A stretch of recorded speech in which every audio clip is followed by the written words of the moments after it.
good. That's good stuff. That's good stuff. So when we deal with relationships, sometimes we think of relationships as peaceful.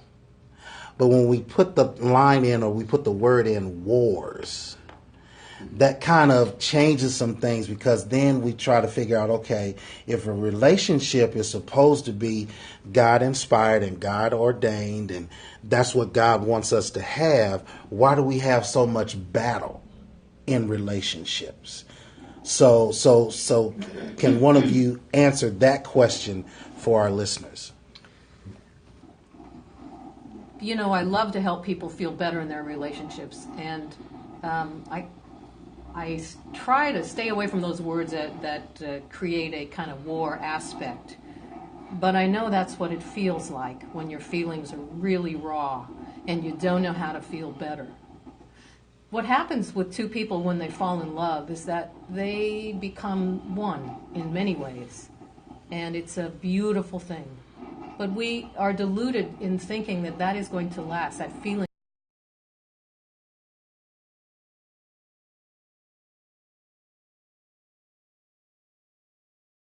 Lovable, and I may not ever be lovable.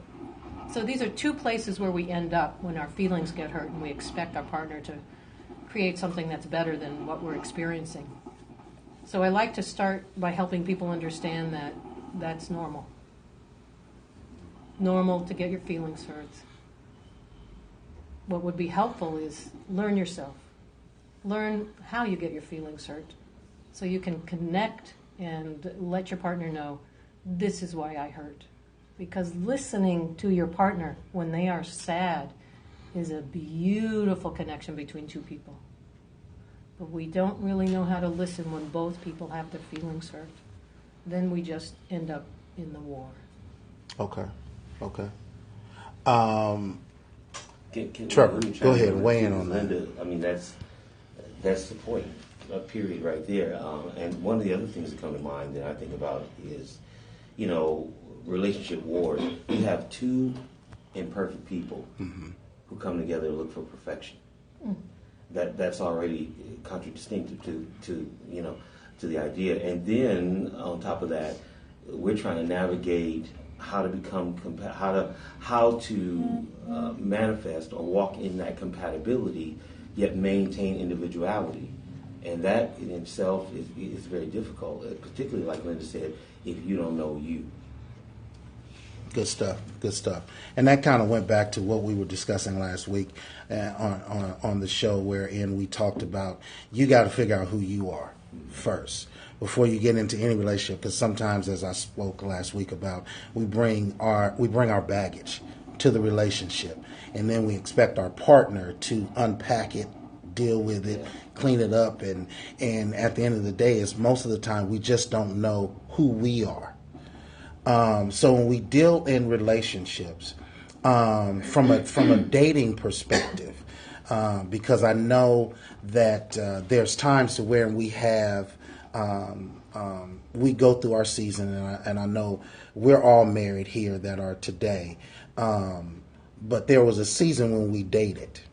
How do you handle dating in the aspect of you're dating, but at the same time you know that you're trying to practice this God-directed, God-fulfilled life?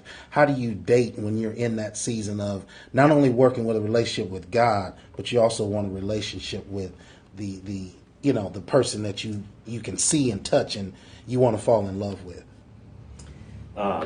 What's important is, first of all, you got to make sure that whoever you're dating is aligned with your principles.